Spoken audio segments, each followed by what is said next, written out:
যোৱা মাহত শিৱসাগৰৰ পৰা মিন্টি গগৈ ডাঙৰীয়ানীয়ে ফোনৰ যোগেৰে মোৰ লগত বাৰ্তালাপ কৰি পেলাই এইটো জনালে যে তেওঁলোকৰ এখন বিশেষ আলোচনী কষ্টুৰিকা শিৱসাগৰ জিলা লেখিকা সমাৰোহ সমিতিয়ে ছপা কৰিব আৰু তাৰ কাৰণে মোৰ এটা লেখা বিচাৰিলে আৰু এই লেখাটো মই দিলোঁ আৰু আজি তেখেতৰ পৰা এনেকৈ 3খন তেওঁলোকৰ প্ৰকাশিত আলোচনী মোৰ ওচৰলৈ পাৰ্চেল যোগেৰে তেওঁলোকে পঠিয়াই দিলে আৰু মই যেতিয়া এই আলোচনীখন খুলি চাওঁ যে মোৰ লেখাটো ক'ত পাব্লিছ হৈছে তেতিয়া দেখিবলৈ পাওঁ যে 45 নম্বৰ পৃষ্ঠাত অসামৰিক সেৱাৰ পৰীক্ষা আৰু ইয়াৰ প্ৰস্তুতি এই বিষয়টোৰ ওপৰত মই লিখিছিলোঁ আৰু লেখাটো পাব্লিছ হৈছে আৰু দেখি ইমানেই বেছি ভাল লাগিলে তাৰ অন্য এটা কাৰণ আছে কাৰণটো হৈছে মোৰ লেখাটোৰ ওপৰতে নাৰী নিজেই নিজৰ পৰিচয় বুলি এটা লেখা লিখিছে মোৰ বাইদেউ মানে মোৰ আপাদেউৰ ছোৱালী মোৰ দেউতাৰ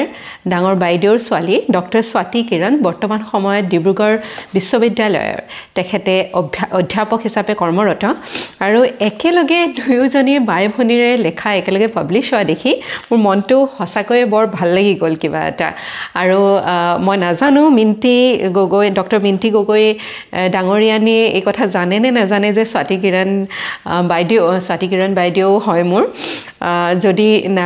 নজনাকৈয়ে এনেকৈ পাব্লিছ কৰিছে আপোনালৈ বহুত বহুত ধন্যবাদ আৰু জানিও যদি পাব্লিছ কৰিছে আপোনালৈ বহুত বহুত ধন্যবাদ জ্ঞাপন কৰিলোঁ আৰু ইয়াত মই কেনেকৈ এজন ছাত্ৰ বা ছাত্ৰীয়ে একেবাৰে শিশু অৱস্থাৰ পৰাই মানে বিদ্যালয়ত পঢ়ি থকা অৱস্থাৰ পৰাই কেনেধৰণে প্ৰস্তুতি চলাব পাৰিব তাৰ বিষয়ে মই লিখিছোঁ তাৰ পাতনিটো মই এবাৰ আপোনালোকক পঢ়ি দিব বিচাৰিম অসামৰিক সেৱাৰ পৰীক্ষা আৰু ইয়াৰ প্ৰস্তুতি লিখিছে পুনম গগৈ শিশু এটি শিক্ষাৰ আদি পাঠৰ ঘাই হ'ল শিশুটিৰ ঘৰখন য'ৰ পৰা এটি শিশুৱে জীৱনৰ অ আ ক খ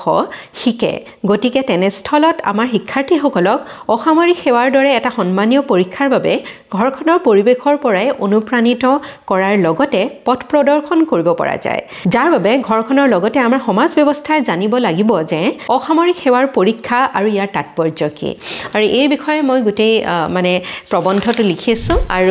আপোনালোকক জনাবলৈ পাই সুখী হ'ম যে অহা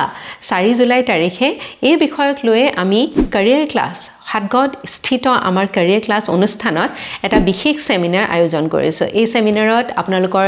যদি শিশুসকলে বৰ্তমান সময়ত বিদ্যালয়ত বা কলেজীয়া শিক্ষা লাভ কৰি আছে কেনেধৰণে আপোনালোকে ঘৰৰ পৰাই সেই পৰিৱেশটো দিব পাৰিব